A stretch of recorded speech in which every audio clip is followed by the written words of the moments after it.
Hi, I'm a game designer from 1000 Orcs, and this is the demo for Warcana, our first game, and you can download it right now for free for the Steam Next Fest.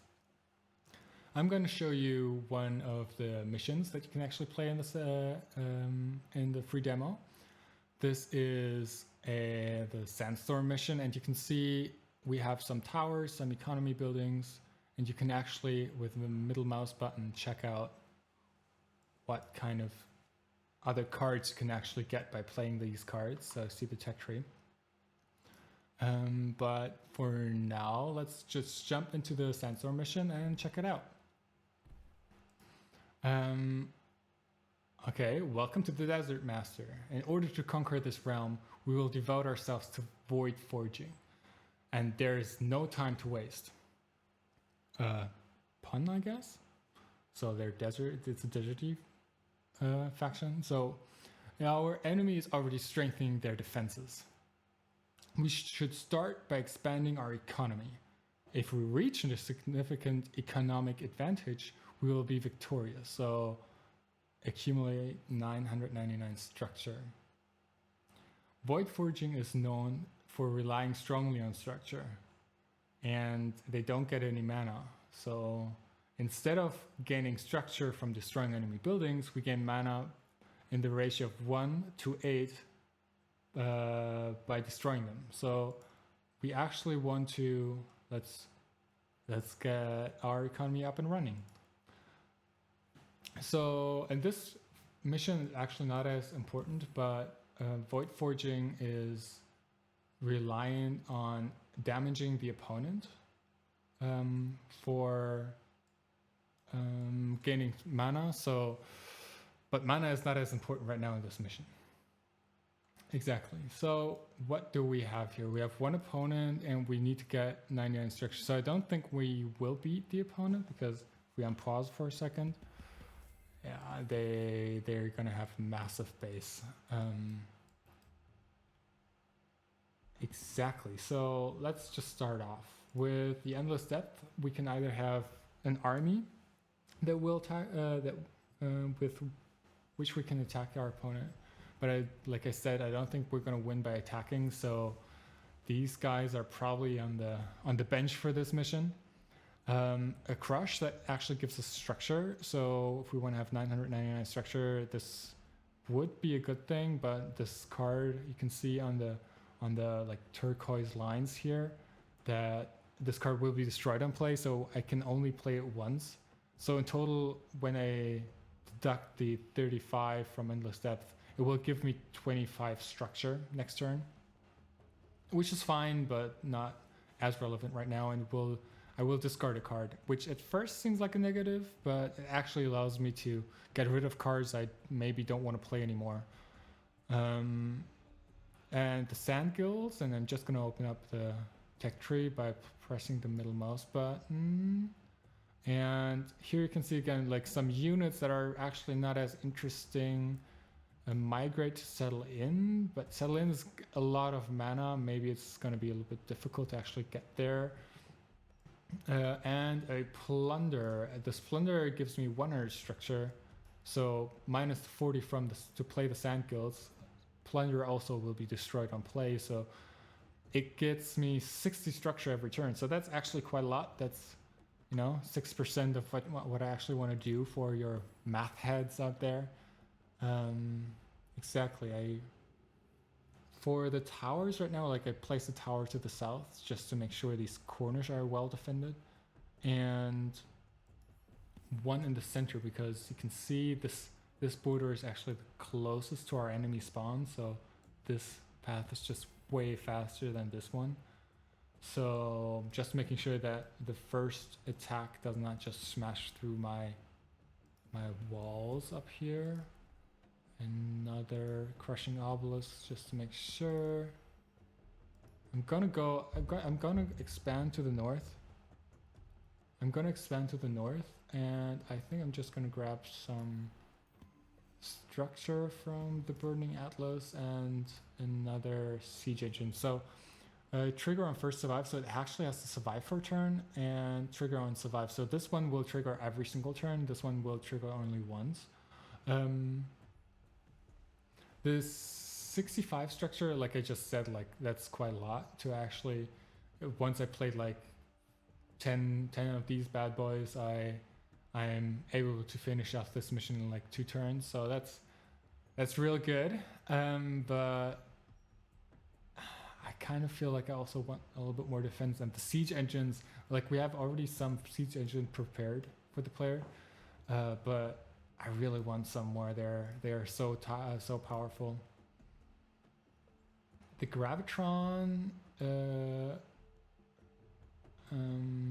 actually gives me a lot of, has, like you can see here, it fights all around, so it has a radial attack, fights everywhere around itself equally. So I'm just placing them in the corner because sometimes it's for the crushers, it's a little bit difficult to actually defend corners.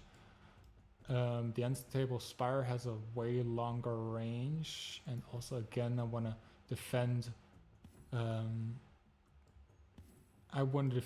lines that don't go parallel to the spawn zone or to the movement of the enemies. So defending this line is way more difficult than defending this line.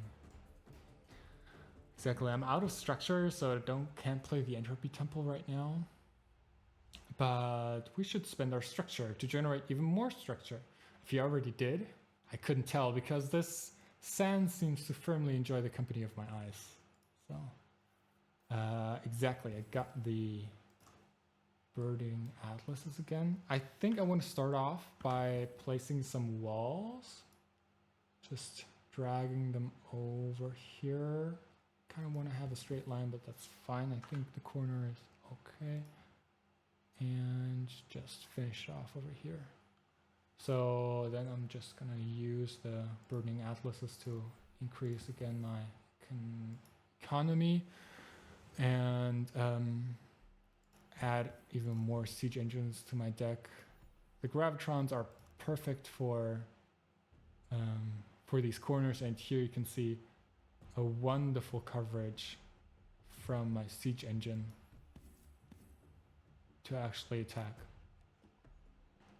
Here again, some unstable spires, making sure that these corners are well defended. A crushing obelisk right here in the corner.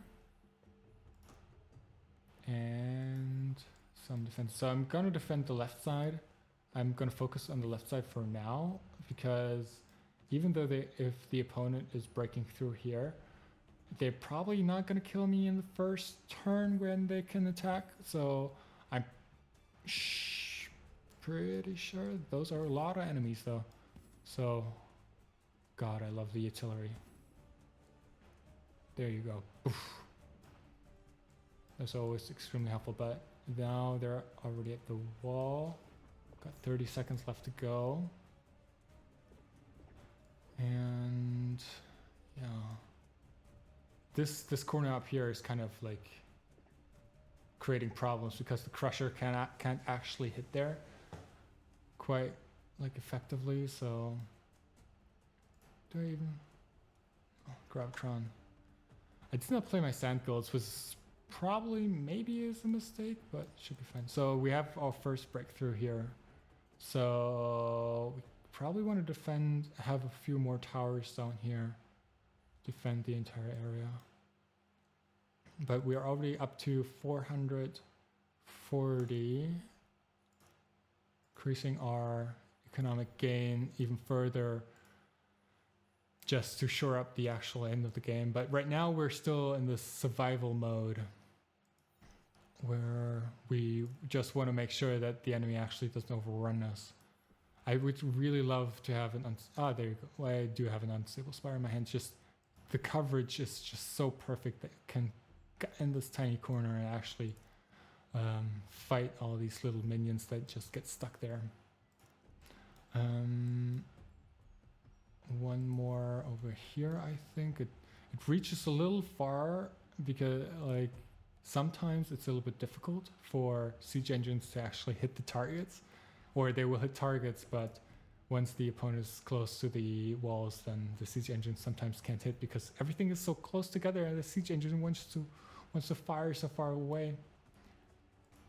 On build a crushing obelisks, I think I want that one more than just 20 structure every turn. I think the crushing obelisk just does more. I still have 10 structure. I guess I can spend them here. Baby proofing my corner. Making sure that nobody who runs close to my base hit their head. Exactly. So the foxes are extremely dangerous. I'm always a little bit scared of foxes. And you can see they're extremely strong against walls and on range, but I can still hit them. Looks good. So there you go. The base is already slightly overrun. I'm down to 26 seconds.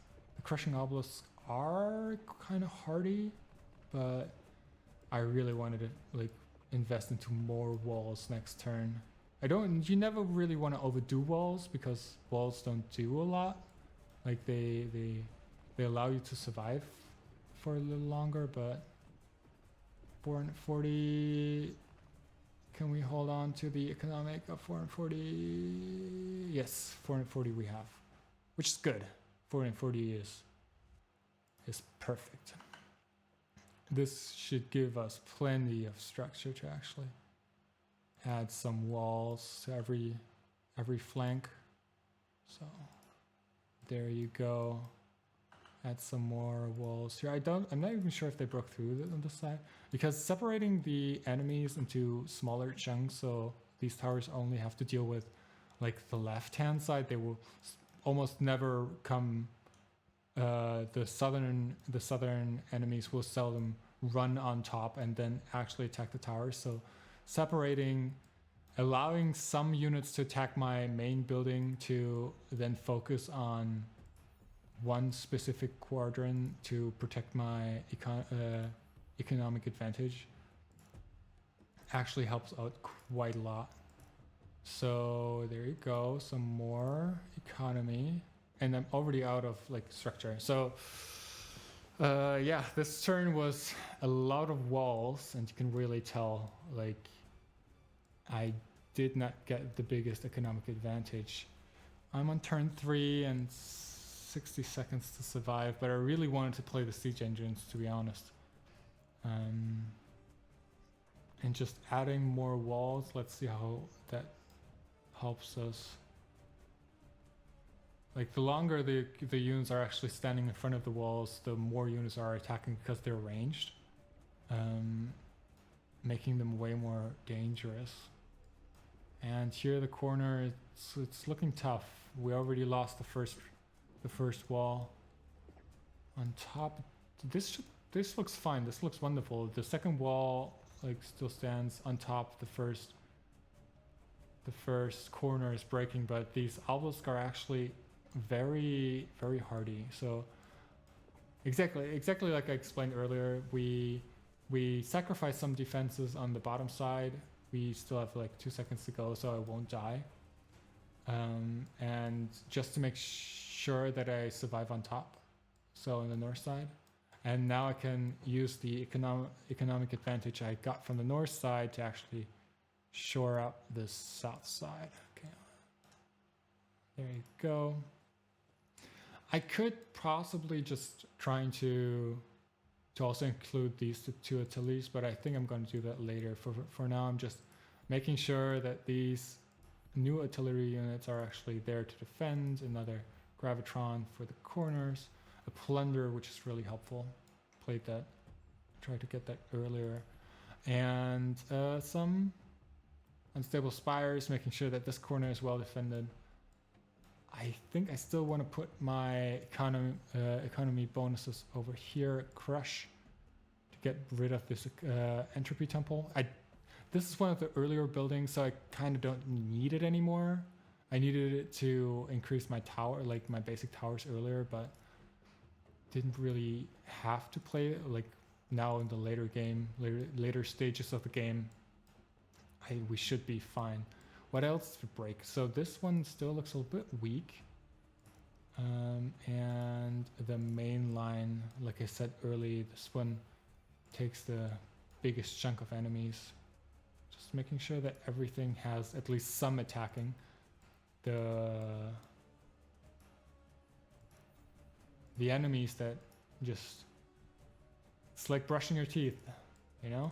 One day without brushing your teeth is fine, but if you just ignore this one corner, then it will eat your entire base. I think that's what my dentist said. Exactly. It looks good up here. Like the unstable spire is actually perfectly hitting that corner. This corner is a little bit worrying, but it seems fine. Oh, they immediately overran. We still have 37 seconds to go, and this wall that was not holding. I still have 153 extra structures, so I guess I could have I could make sure that there's a second line next turn. There you go, a big chunk. How many kills does this one have? 7,300. So, and that was just 200 units, you know? Good chunk. So they're still breaking through the south, but they're actually barely scratching my main building, and in the north I'm defending quite well. At this stage in the game I also got like 800 structure. Am I able to rush? Do I have a plunder in my deck? I do have a plunder, so if I now play the cheaper buildings, I could even win this turn. Nah, it's not possible. Ah, chucks. I just got it late, so 11 structure short, but I think I'm gonna be fine. This turn is gonna give the opponent a little bit more time, so because the timer always increases by 10 seconds. So it will be a stronger attack, but at the same time, I will not use my 999 structure fully this turn, so I think I'm plenty. I can also make sure that these ones are defended. These artillery units are also defended by my artillery units in the back. So just making sure that all my walls are actually getting support from some sort of tower, because that's how your walls are actually staying alive for a longer time, in combination with towers. Just walls is a strategy that will not bring you, like, catch you through the end game. And there you go. I think I'm gonna this is looking good. 41 seconds. Like last turn at 37, they were already breaking through the lower part and they barely punched through. So this is the corner problem I mentioned earlier. You know, every single corner has difficulty defending. So they actually got through this part, and from the north, because again, one crushing obelisk and only one unstable spire actually defending, but 2,000 kills, which is perfect, and 2,600. And this one has 6,000. So the artillery units are actually doing their work. 5,000. So great. And this should be it.